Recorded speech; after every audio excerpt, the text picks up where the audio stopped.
Bona tarda, benvingudes, benvinguts. És un plaer per tots nosaltres, com a part de l'equip de la Fundació Sunyol, tornar-vos a rebre físicament, després de gairebé 2 anys, que és el dia en què vam fer l'última taula rodona en aquest espai.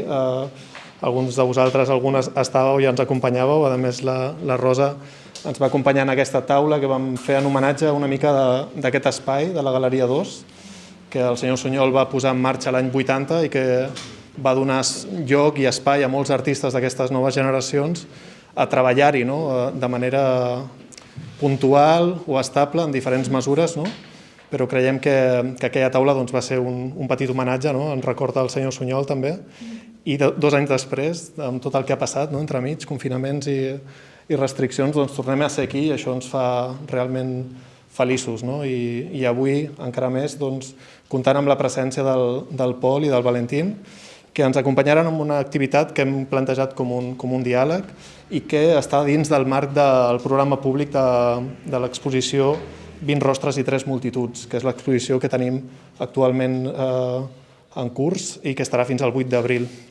Aquesta exposició forma part d'un tríptic expositiu que ha comissariat el Valentín Roma en col·laboració amb l'equip de la Fundació Sunyol, així com el programa públic, així que ell ens acompanyarà avui també amb aquest diàleg.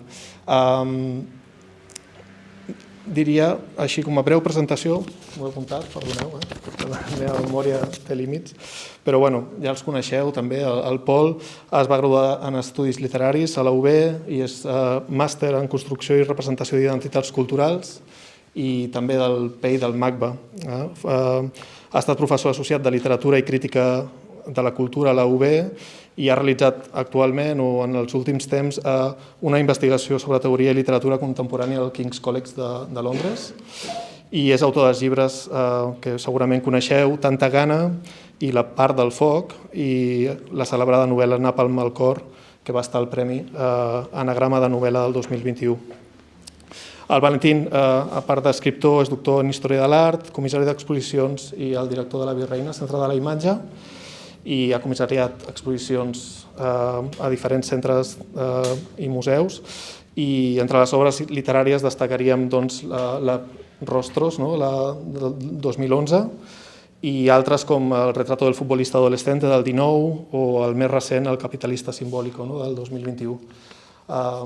Sense més preàmbuls, donaria la paraula al Valentín.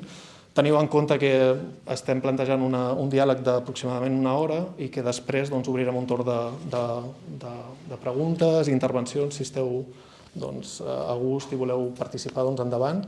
I que sapigueu que estem gravant també aquesta sessió i que després estarà disponible en línia. De nou, moltes gràcies a totes i que disfruteu.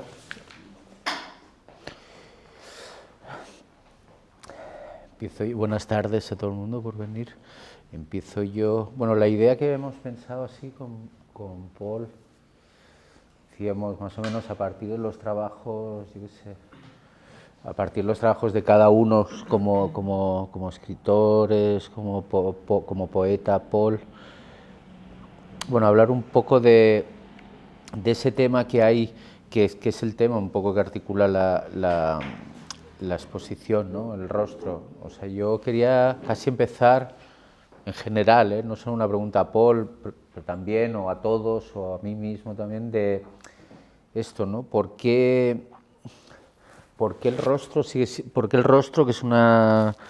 que lleva tantos siglos siendo un objeto de interpretación artística, pero también un objeto de interpretación policial, ¿por qué sigue siendo, por qué nos atrae tanto, ¿Por qué nos lleva, cuando estás escribiendo muchas veces, cuando quieres contar algo trascendental para la trama, en lugar de inventar una situación, describes un rostro, Cuando quieres profundizar políticamente en algo que está sucediendo, acudes a un rostro, O sea, el rostro parece como un lugar, como la mínima expresión y la máxima comunicación. En la fotografía el rostro es, aquí estáis fotógrafos, artistas, es decir, ¿por qué esa? ¿Por qué tú crees que es esa gran fascinación ahistórica? Porque parece que atraviesa la historia, los medios, las ideologías, los géneros, ¿no? Parece como que atraviesa y es, en un sentido complejo,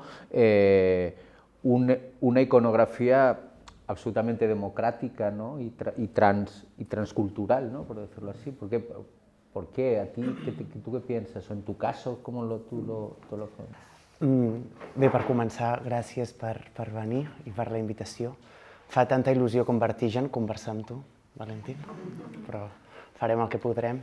Jo quan estava pensant en la qüestió del rostre, no? És a dir, i des d'una perspectiva, diguéssim, eminentment literària, no? I de relat, que després crec que és un punt interessant on podem anar en la idea del relat, perquè jo crec que el rostre es construeix més per relat que no pas per fisicitat, no? Però pensava en aquesta pregunta, no? En per què continuem pensant o reflexionant sobre el rostre en un moment en què, en aquesta era de la postimatge, del selfie brutal i continu, diguéssim, la presència del rostre ja no és documental com ho era abans o com ho és en moltes de les imatges que hi ha, de fotografies que hi ha aquí a l'exposició que és comissariat, sinó que ja és vivencial, no? Diguéssim que el rostre perd com la dimensió de ser un document d'alguna cosa que va passar per substituir gairebé com l'experiència en aquesta multiplicació constant.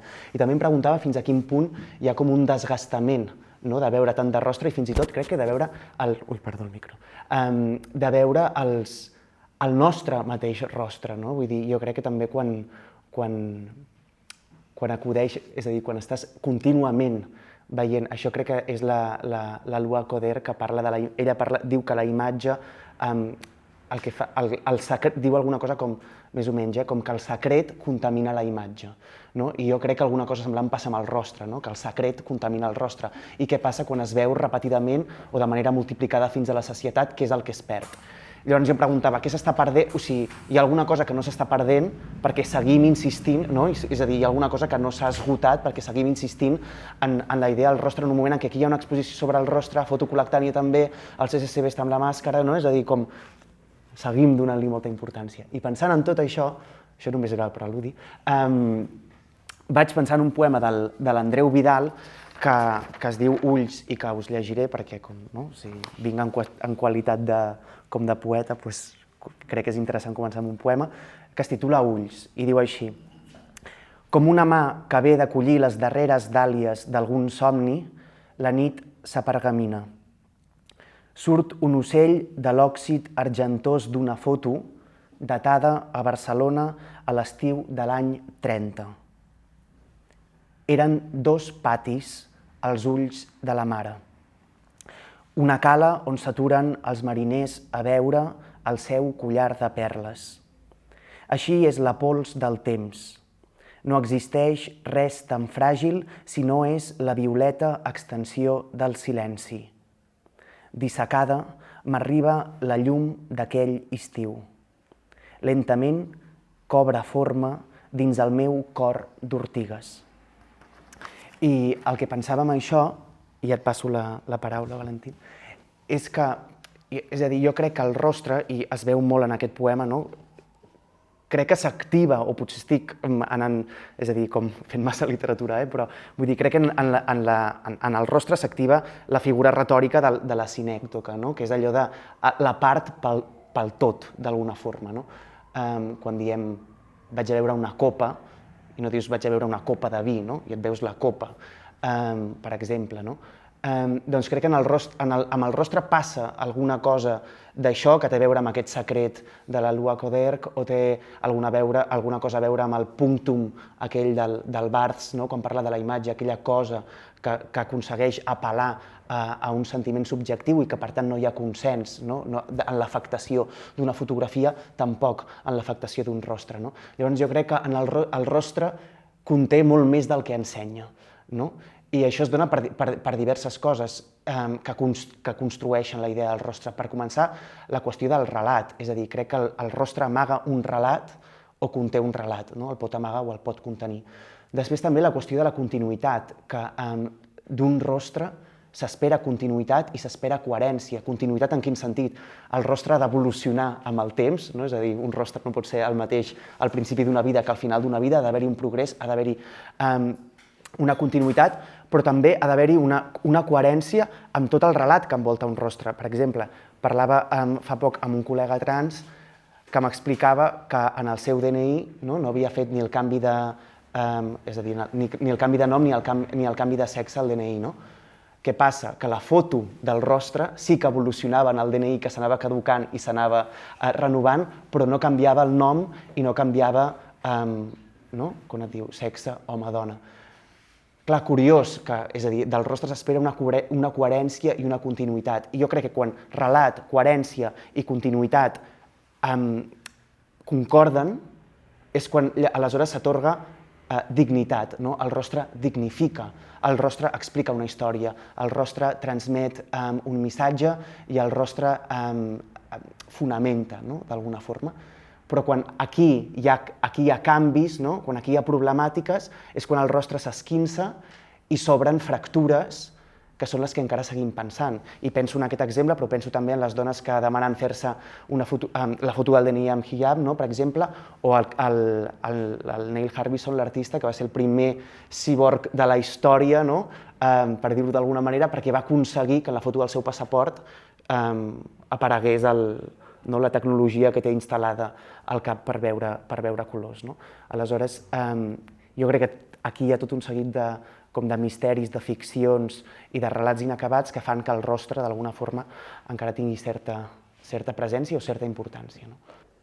Sí, estoy pensando, ahora cuando hablabas, fíjate en así la historia del arte, uno de los ejemplos así como de trabajo del rostro como proyecto, por decirlo así, uno de los primeros es como plan, porque es un plan, es cuando Rembrandt aceptó sus autorretratos, ¿sabes? Que en realidad es quizás, bueno, podríamos irnos como muy atrás, pero la persistencia en representar, siempre se dice, ¿no? Que es como un estudio del tiempo a partir de la propia cara. Nosotros en Virreina hicimos una vez, no sé si estuvisteis, hicimos una exposición de Sander, de August Sander, el proyecto de Sander de Gente del siglo XX, que era el impulso era totalmente opuesto, ¿sabes? Deberíamos haber hecho la exposición Rembrandt, Sander, Tanit Plana, las tres.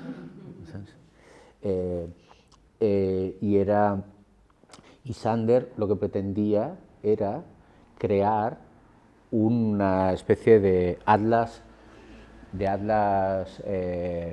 ¿cómo diría?, de una especie de atlas psicosocial, ¿no? Una cartografía productiva de Alemania a partir de los rostros de todos, incluidos los rostros de los nazis, ¿no? Susan Sontag tiene, sabéis que hicimos otra cosa también de Susan Sontag, que habla el libro sobre la fotografía, que habla de... Y Susan Sontag escribía súper bien, pero tampoco controlaba mucho de fotografía, O sea, dice bastantes barbaridades de la fotografía. Dice cosas de Sander que no tienen ninguna base histórica, pero está muy bien, porque es el triunfo de la divulgación por encima del especialista, ¿no? Que ya está bien. Pero está bien eso, Berger es igual, O sea, son todos esos escritores que hablan de temas sin una gran idea, que dicen barbaridades historiográficas, pero las dicen tan bien que nos hacen mirar, con lo cual, joder, mejor mil veces que todos los tíos, que todos los conservadores, fachas que están ahí como... Entonces, pero Susan, por ejemplo, una de las cosas que se han dicho mucho de los retratos de Sander es la cuestión de la distancia, ¿no? De la distancia con el rostro, porque el rostro, aparte de... El rostro es una invitación a mirar, el rostro en el arte es una invitación a mirar por parte del propio artista o del propio fotógrafo, ¿no? Cuando el rostro se cuelga, cuando el rostro representado, fotografiado, pintado se cuelga, ya pasa a ser un documento del que lo miró, pero también una invitación a mirar desde un lugar, por ejemplo, ¿no? Levinas decía eso, tenía una frase súper bonita, A mí me hizo escribir un libro esa frase, pero ahora la medio olvidado. O sea, imaginaos la estupidez que hacemos en el día. Levinas decía algo así como que cuando miramos, o sea, una de las cosas más maravillosas de mirar un rostro, decía Levinas, y estoy de acuerdo, es esa zona de no comprensión, ¿no? Eso te pasa mucho, yo qué sé, con el rostro de alguien que amas o de alguien que deseas, ¿no? O que alguien que... No, que hay algo que no comprendes, ¿no? O con el rostro de un hijo, con el rostro de un padre. Yo me acuerdo yo me acuerdo perfectamente cuando mi padre se murió, yo lo vi muerto, me dio un golpe de amor, su cara muerta, digamos, ¿no? Parece un poco sádico, pero pasa muchas veces, ¿sabes? Berger hizo un dibujo muy rápido de su padre muerto. Hay un momento, luego ya no ya es un cuerpo, pero hay un momento, y Levinas dice que descifrar eso que no entendemos en el rostro del otro, es un gesto como político de intercambio, de comunidad, ¿sabes? Que es en la perplejidad, no, ¿cómo lo dice? Dice algo así como, es en la perplejidad del rostro de alguien que no está entendiéndome lo que me lleva a acercarme a ese otro. Clar, o sigui, en aquesta línia com del misteri del... Jo penso en el misteri del rostre de l'altre i el misteri del rostre propi. És a dir, a veure com començo. Crec que és interessant aquesta cosa de que amb el rostre de l'altre s'obre una porta nova, una forma nova o una incògnita gairebé, un enigma més aviat. Penso en allò també que quan Barthes parlava de la imatge, que deia amb la fotografia, parlant això, la diferència entre el punctum i el fragmentum, entre allò que t'apel·la, això que deies, aquest cop d'amor que tu sents davant del rostre del teu pare, o el fragmentum, com la informació objectiva que aquella imatge transmet a tothom. I després diu, la fotografia crea una nova temporalitat perquè d'alguna forma està congelant, és a dir, està creant un present permanent, perquè està agafant aquella qüestió del passat i l'està, diguéssim, traduint al present, però després està mantenint un record del passat en el present. Aleshores, crea com tota una nova temporalitat. I tot això és per dir que crec que alguna cosa semblant passa amb el rostre. Aquesta qüestió del misteri del rostre de l'altre, a mi em fa pensar en dues coses. En allò que deia abans, que jo veig inevitable, no sé, espero que no... De vegades penso, espero que no sigui una cosa meva, perquè si no potser m'ho hauria de fer mirar, però com no sentir sempre, i crec que la paraula és aquesta, encara que soni una mica forta, certa disfòria al veure la teva pròpia cara. És a dir, i sobretot quan, pel que sigui, la veus repetidament des de molts angles, perquè es perd aquesta... No, és a dir, jo què sé, perquè et fan moltes fotos o perquè t'estan fent aquest vídeo que després miraràs i dius, jo tinc aquesta cara, de veritat m'ho estàs dient? Perquè la imatge, el que jo soc o el que jo represento, diguéssim, i crec que aquí hi ha una qüestió tràgica en la qüestió del rostre, que es veu en diversos punts de l'exposició i que jo crec que es transmet molt amb aquesta idea que sempre que es mostra un rostre, molt poques vegades es mostra amb un cos, és a dir, quants decapitats hi ha en aquesta exposició, començant pel cap, diguéssim, la calavera de l'amorós, però inclús quan es dibuixen rostres vius, el tallem, és a dir, d'alguna forma destruïm l'entitat ontològica de l'ésser humà, que és la unitat, d'alguna forma. Però no anava per aquí. El que volia dir era que la qüestió de la disfòria amb la pròpia imatge. Però també amb la imatge de l'altre dia vaig anar a veure una pel·lícula, no té res a veure, però hi vaig pensar, perquè ja estava com pensant en la trobada d'avui, vaig anar a veure Belfast, aquesta pel·lícula que està ara als cinemes, i hi ha un moment molt bonic del film en què el net està parlant amb el seu avi i l'avi li diu, com veus aquestes canes, tu et penses, alguna cosa així, com veus aquestes canes, tu et penses que el meu cor mai va bategar per amor. I vaig pensar, ostres, és cert, perquè associem sempre, no? Malgrat que el rostre muta i el rostre canvia i el rostre es transforma, potser no muta i no es transforma tant en el sentit que sempre associem un rostre a un relat, no? Malgrat que després hi hagi els relats personals i les històries particulars i els nostres secrets i els nostres misteris, no? Però associem un rostre a un moment, no? A una vida, a una idea, a una dignitat també, no? I un rostre amb canes, un rostre vell, no pot sentir passió, per exemple. I això també em va fer pensar que jo un dia parlava amb la meva àvia i li vaig preguntar, tu amb quina... És a dir, en quin moment de la teva vida, no? En quin moment físic de la teva vida t'identifiques més? Perquè jo la meva àvia sempre l'he conegut sent àvia. No? Vull dir, no sent àvia, perdoneu, sent una persona gran. I també sent àvia, clar, perquè jo havia nascut. I clar, ella em va dir, amb un rostre de fa molts anys. I llavors jo em vaig preguntar automàticament, jo m'identifico amb el rostre, és a dir, jo sóc el rostre que tinc o encara ha d'arribar el moment en què jo i el meu rostre, ho estic separant com si hi hagués un dualisme cartesià que no, però vull dir, en què jo i el meu rostre encaixem i som una cosa, però, hòstia, vaig pensar, que fort, no? És a dir, jo mai veuré el rostre amb què la meva àvia es pensa a si mateixa. És a dir, ella es mira al mirall i veu una cosa que segons ella no és ella. I jo aquesta ella, que és ella, jo no l'he conegut. M'explico? Doncs jo això ho trobo tragiquíssim. Siguiendo con el tema de la tragedia, yo siempre sueño con que soy futbolista. Claro, nunca he soñado que gano el Nobel, jamás. Antes de ayer soñé que estaba en Wembley y venía un balón y se me iba por 2 centímetros y mi padre me decía, joder, pero soñé esto. Dice, pero ¿por qué no pones la pierna? Sí, pero si te he visto, la has mandado a la quinta... O sea, que sí, que soñamos, o sea, que es verdad. Hay una disfunción, o sea, yo no me veo ni como curator, ni como foto, ni como de esto, me veo como futbolista. Es decir, me veo con 19 años, ¿no? Con greñas, así guapo, fuerte, delgado. Sí, es... Y luego, ¿sabes? Hay una cosa también que creo, por seguir incidiendo ahí en eso de lo del rostro, de la perplejidad en el rostro, ¿no?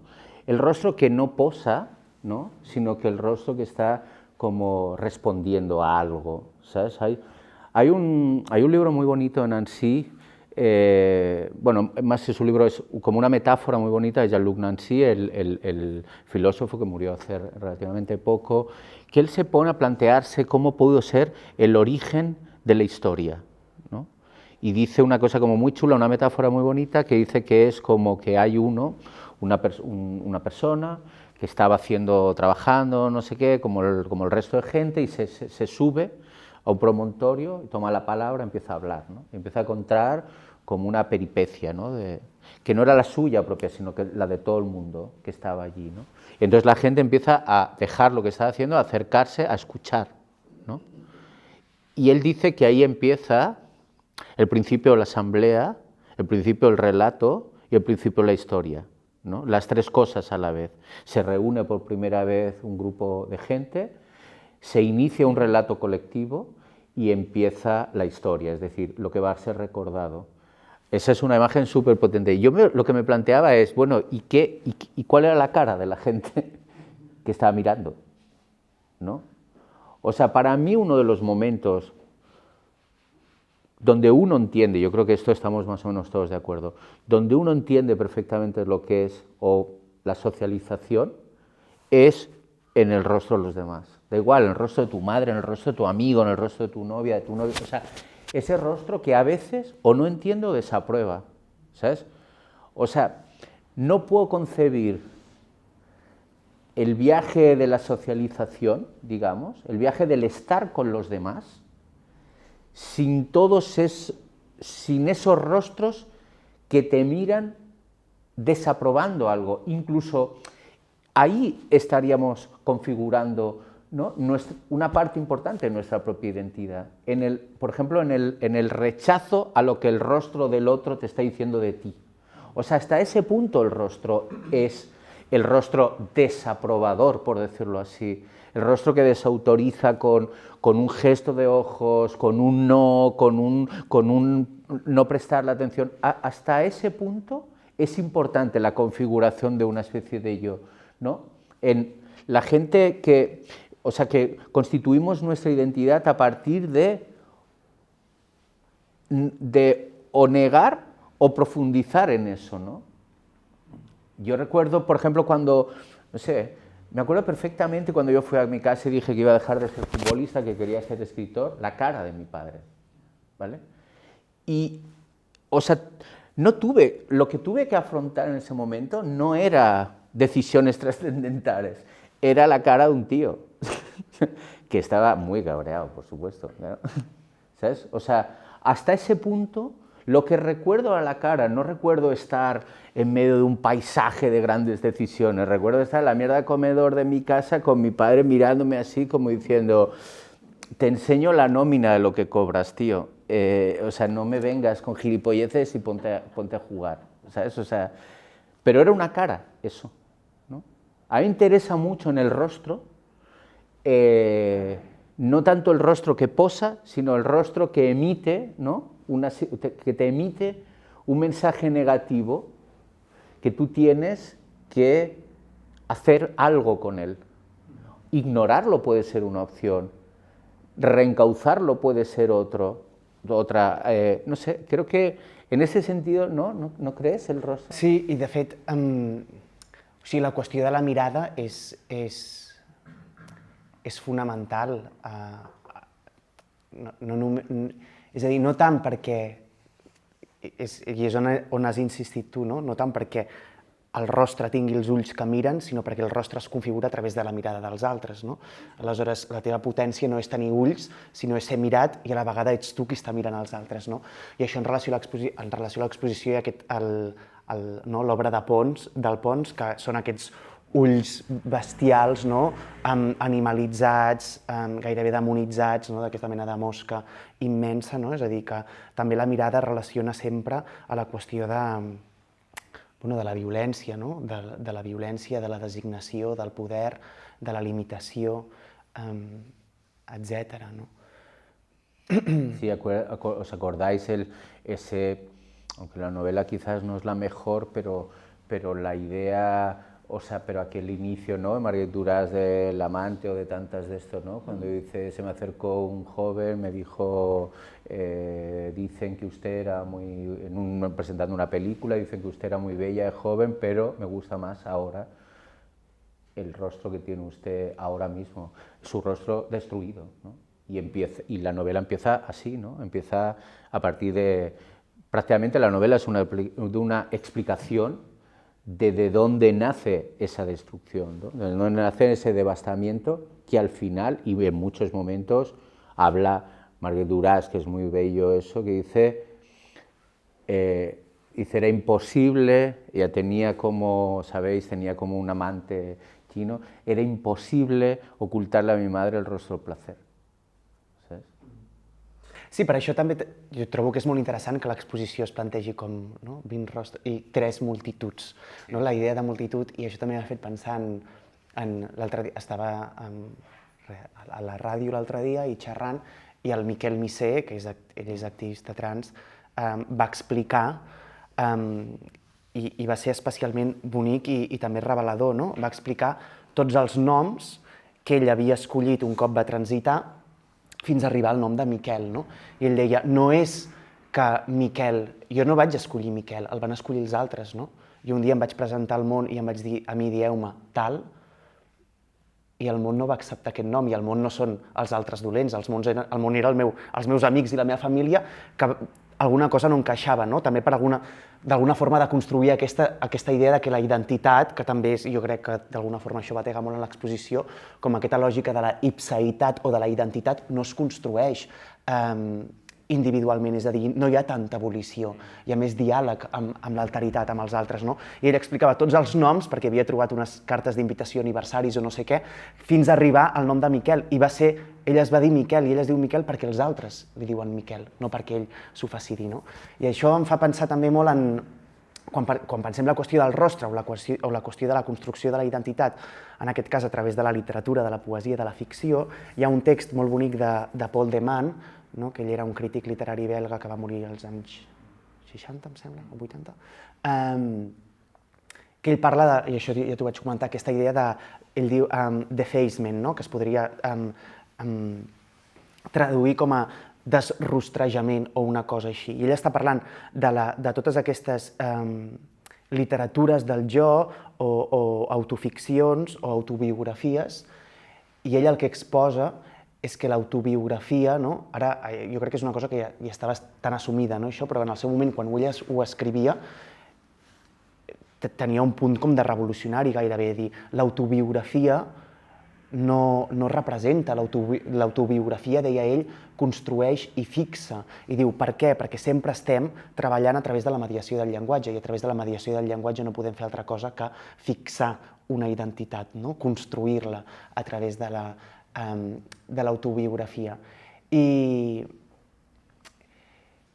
això ho han fet moltíssims autors, però també, d'alguna forma, crec que s'obre una distinció que també està i apareix dins de l'exposició, que és entre qui necessita i qui no necessita fixar aquesta imatge. És a dir, d'alguna forma també obrir, perquè crec que m'agradaria, bàsicament perquè m'agradaria saber què en penses, sobre la qüestió del capital simbòlic i la qüestió del privilegi que implica poder ser representat. És a dir, perquè tu deies, a mi no m'interessa el cos, el rostre que posa davant de la imatge, sinó el rostre que és captat, aquesta imatge que captes de manera aleatòria gairebé. Però clar, jo quan llegia aquest text de Paul de Man pensava, sí, d'acord, però qui pot fixar aquesta imatge d'ell mateix? I en aquest sentit és molt interessant quan el Santiago López Petit, que ell ha desenvolupat molt aquesta teoria del jo-marca en la societat contemporània, del capitalisme cognitiu, etc., aquesta idea del subjecte que necessita construir-se com a marca i en què el rostre o la imatge té un poder molt fort, perquè es construeix sobretot a partir d'aquesta idea de representació. I ell és molt bonic quan diu, hi ha qui es construeix com a jo-marca, i quan ell parla de jo-marca no vol dir esdevenir influencer, vol dir tenir un cos en el món i per tant entrar en les dinàmiques, diguéssim, normatives. Hi ha qui és jo-marca o qui entra a la construcció del jo-marca, i hi ha qui és simplement una ombra. I pensava en aquesta idea d'ombra, de desrostrejament, de desaparició, de construcció d'una ficció a través del relat, de fixació d'una identitat, també amb aquesta primera peça que hem comentat del Sunyol, aquesta primera peça que és un retrat del Sunyol, on ell no apareix. I també em preguntàvem,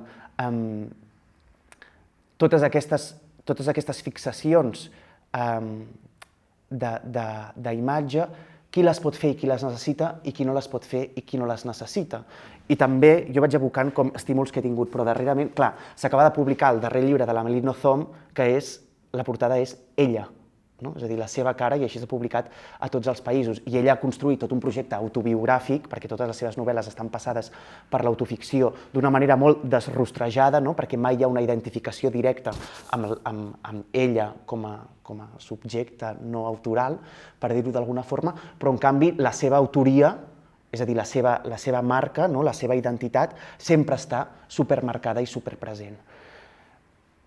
I també, en aquest sentit, altres autors que també han transitat per aquests espais com de fixació d'identitats però de fugida, com el Salinger, amb la seva desaparició total, o la Sally Rooney, que és com l'èxit mundial però després desapareix de qualsevol tipus de focus públic. I tot això en relació a aquesta primera obra del Sunyol, en què el Sunyol no apareix.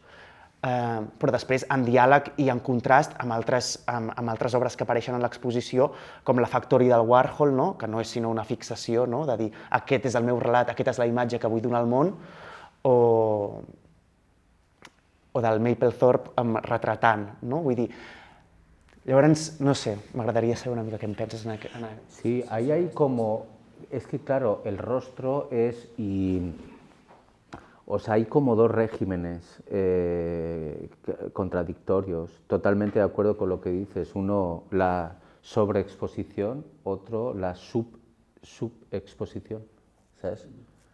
Didier Uberman lo dice a partir de la idea de su aproximación al pueblo, ¿no? Los pueblos están sobreexpuestos o subexpuestos, ¿sabes? O sea, decir, o tienen una gran presencia o precisamente se les ha robado la imagen, se les ha robado la representación, por decirlo así, ¿no?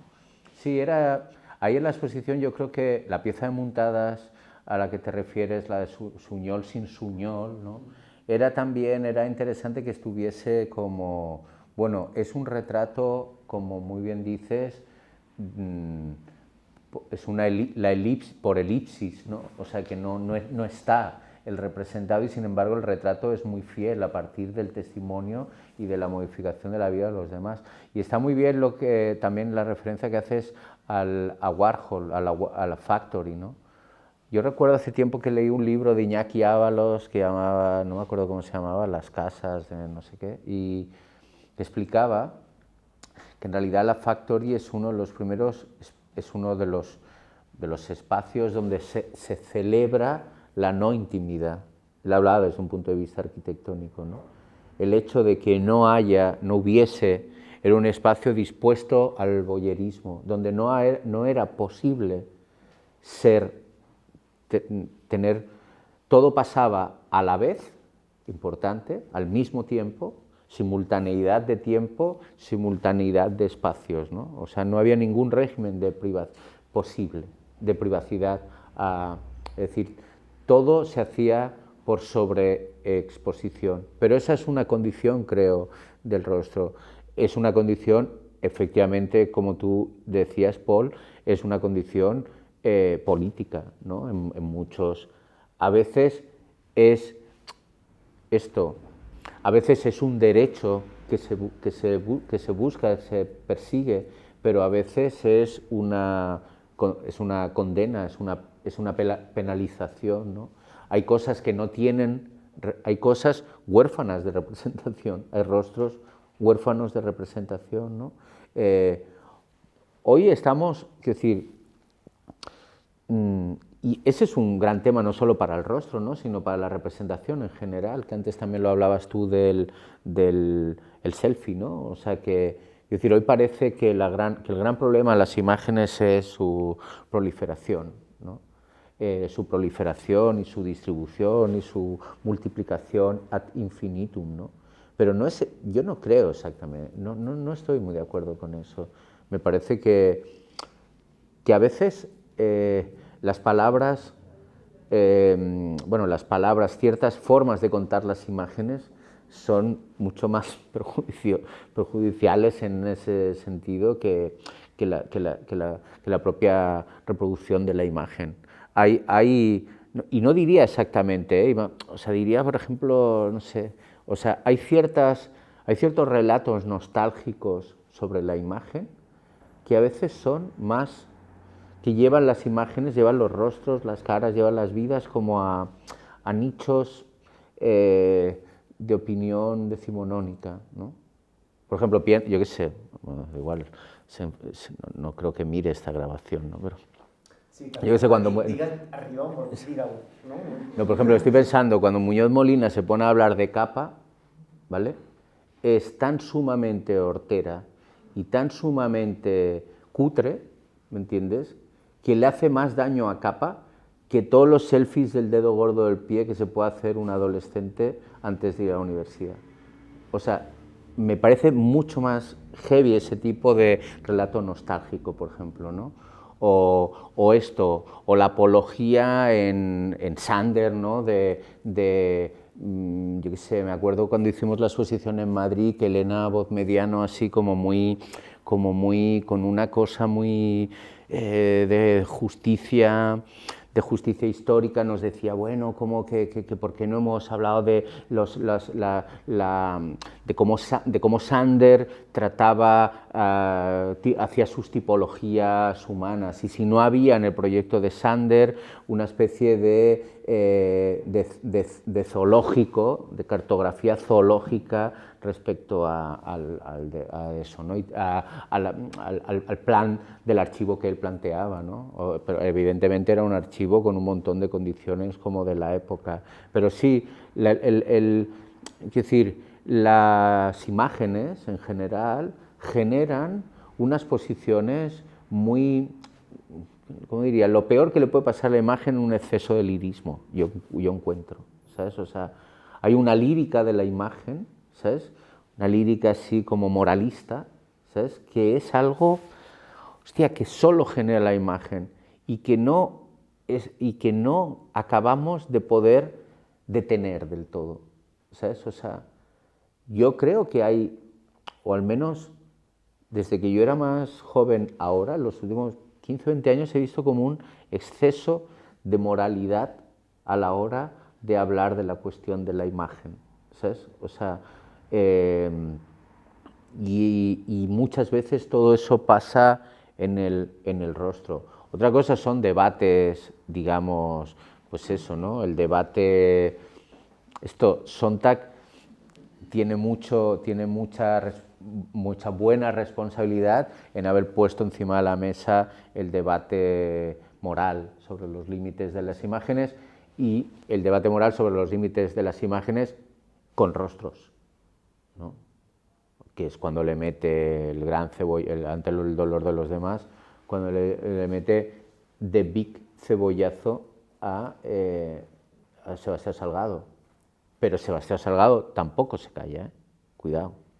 No dice, muy bien, tú me sueltas un rollo aquí desde tu casa decimonónica del Village, pero yo estoy con una cámara viendo silbar las balas, ¿no? Y Sontag le dice, bueno, tú vas y no haces ni una foto de nadie organizándose, tío. O sea, ¿qué pasa? Que esta gente no tiene voluntad, solo tiene los ojos bonitos. O sea, ¿sabes? O sea, no sé si esa moralización a la hora de hablar de esto que tú estás diciendo, ¿no? De lo visible y lo no visible, ¿no? La crítica sontagiana tradicional a la fotografía y a la fotografía de guerra, más en concreto, existe una fotogenia de la guerra, pero no existe una de la guerra y del hambre, pero no, y es poderosamente efectiva a la hora de pulsar el corazón de la indignación, pero no existe una fotografía de la discrepancia frente a esa condición, ¿no? Y pone como ejemplo a Sebastián Salgado, ¿no? O Steve Curry o McCurry o todos estos. O sea que es, pues eso, hay una chica que le han rajado la cara, pero la chica no está levantándose contra eso, sino que está dejando ver que tiene unos ojos verdes acojonantes, que son unos ojos que solo que es un código de lectura puramente occidental. Lo que dice Sontag ahí está planteando lo mismo que tú estás diciendo, es decir, no sobreexponéis la fotogenia occidental, no os arrebatáis como imagen la disensión de la gente que vive en una realidad así, ¿no? Son dos regímenes que están permanentemente en el rostro i en la imagen, no? Subexposició, sobreexposició. Bueno, i ella mateixa també canvia d'alguna forma, és a dir, es contradiu o s'esmena ella, bueno, no es contradiu, sinó que s'esmena, no? Perquè sobre la fotografia ella comença dient que dubta de la capacitat transformadora de les imatges, no? És a dir, ella posa en qüestió de dir la sobreexposició o la multiplicació, la repetició o el bombardeig constant d'imatges fa que perdem resposta política o fins i tot organitzativa, no? Però després, ante el dolor de los demás, ella sí que, diguéssim que no és tan maniquea, no és tan taxativa i arriba a dir, doncs, diu alguna cosa com, si ho recordo bé, però diu alguna cosa com que hi hagi tant de és a dir, no hi ha cap prova, no? Diu, no hi ha cap prova que davant de la repetició de les imatges nosaltres ens anestesiem, no? Clar, jo afortunadament d'això no n'he de parlar, perquè no en sé, no? Però sí que penso una cosa que és, des d'un punt de vista molt senzill, no? En aquest debat, que és quin és l'espai, diguéssim, és a dir, com la literatura o com la narrativa o com l'escriptura, d'alguna manera, d'una manera més com transparent o evident i volguda, deixa més espai a una interpretació o a una participació que no sigui que no sigui tanta floridura, perquè a vegades sí que tinc la sensació que davant de la imatge, és a dir, aquesta caiguda de què parlaves de nostàlgia o d'accés de lirisme, jo de tot això no en sé, però sí que és cert que jo penso, des de la meva ignorància, en aquest sentit, però des del meu coneixement pel que fa a la literatura o a l'escriptura, que tu davant d'una imatge,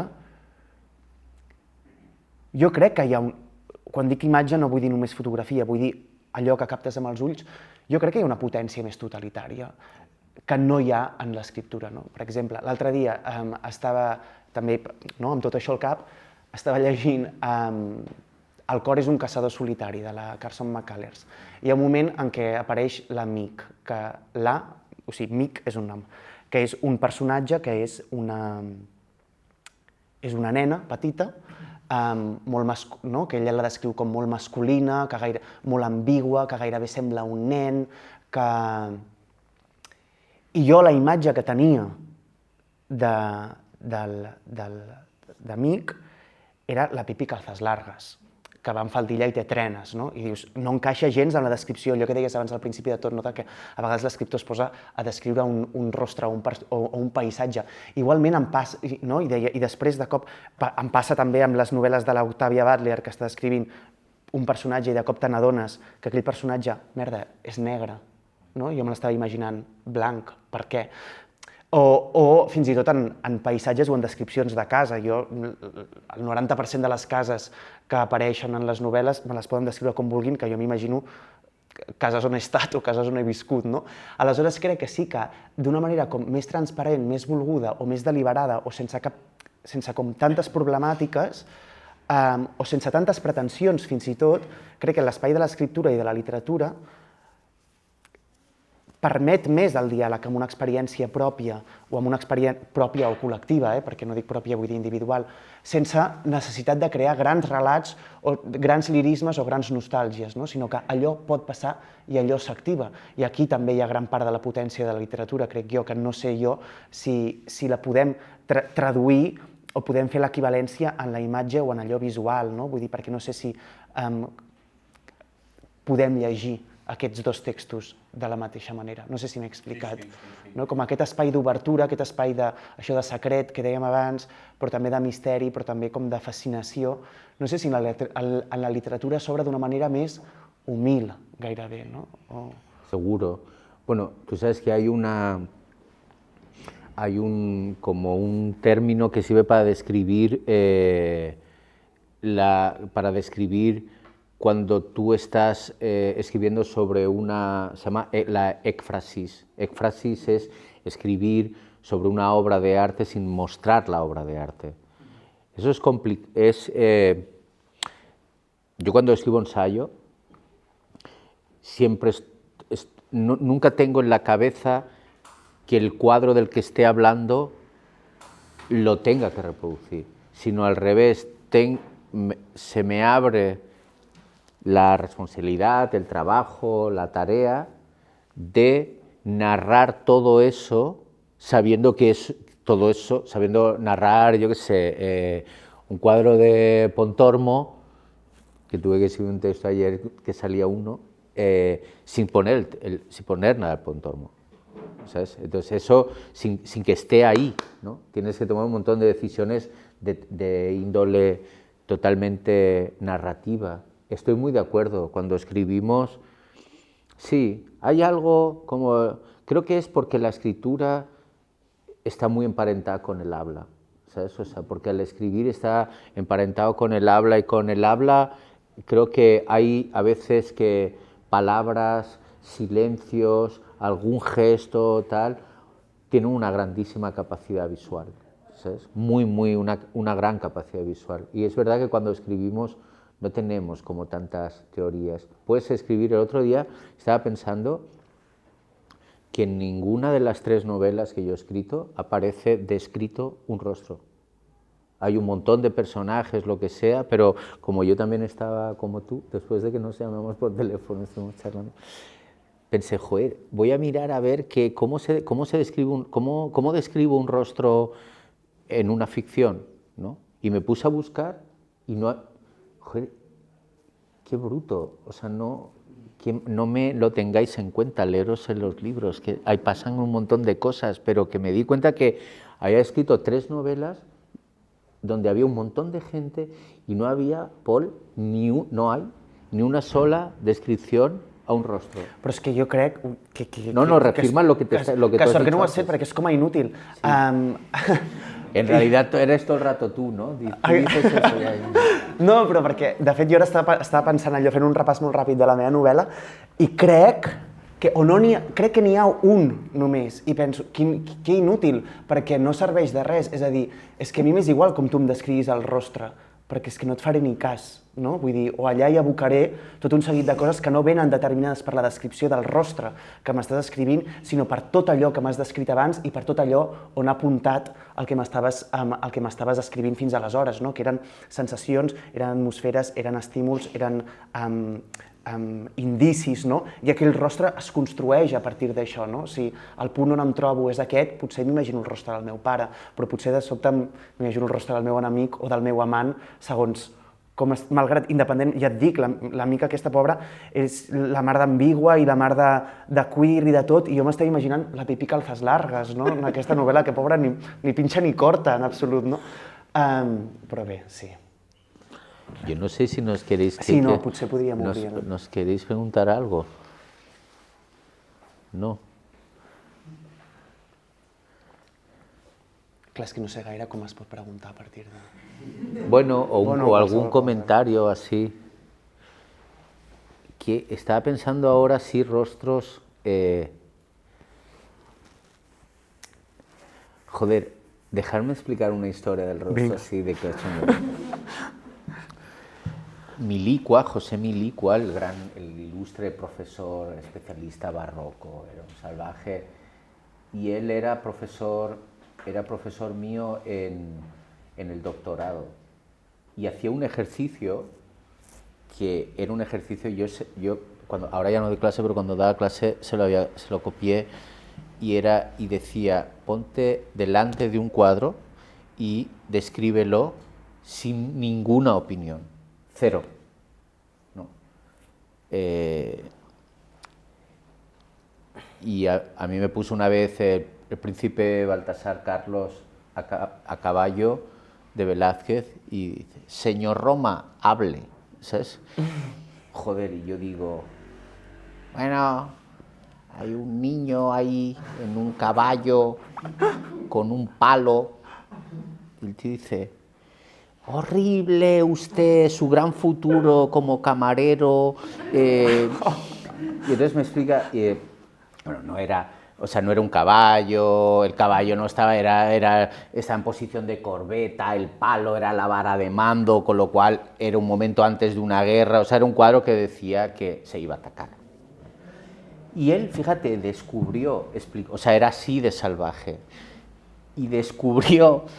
Hostia, es que esto lo tendría que haber metido en alguna novela. Descubrió quién era el autor. Milicua era, tú te acuerdas de mí, era un salvaje, o sea, era discípulo de Roberto Longhi, ojo, el que le enseñó todo lo que sabía pintura a Pasolini, o sea que, y escritor en Parangón, en la gran revista italiana. Y hizo un hallazgo de quién podía ser un cuadro que encontró, porque el tío que aparecía en el cuadro estaba verde, un poco verde, y dice, ese tiene piedras en el riñón. Y por ahí hizo unas pesquisas en los hospitales de quién podía haber, y descubrió, o sea, imaginaos, el rostro puede ser, claro, en los historiadores, por ejemplo, en los historiadores del arte, el rostro puede ser un elemento totalmente, o yo qué sé, Morelli, ¿no? Cuando hacía las clasificaciones, ¿no? Donde se inspira el método Sherlock Holmes, ¿no? Y donde se inspira Cortázar, ¿no? Que era aquella especie de autentificador de obras de arte a partir de partes del cuerpo, ¿no? Decía, este pintor yo qué sé, Carracci hace los lóbulos de las orejas un poco levantados. Entonces iba por todas las iglesias certificando si aquello era un Carracci o no.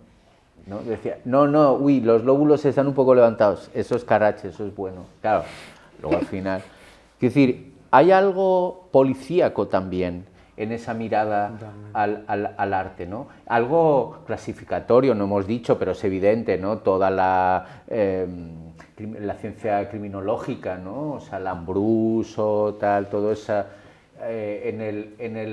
el origen de una categoría, ahora ya no, pero hace unos años en una categoría sacramental para el arte, que era la idea de archivo. Una parte importante del origen del archivo es, el archivo no es una categoría, pues esto, colecciono, ¿no? El archivo es un archivo clínico o policial, ¿no? O sea, y es sirve para tipificar, ¿no? Para clasificar, con lo cual en esa y el rostro ahí ocupa un papel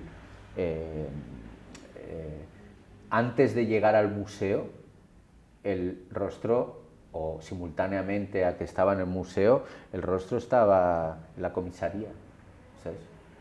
El uso estaba en la comisaría, ¿no? Antes que, o yo qué sé, yo cuando escribí rostros, lo que me llevó más a escribir el libro fue la película literal de Faces de Cassavetes, ¿no?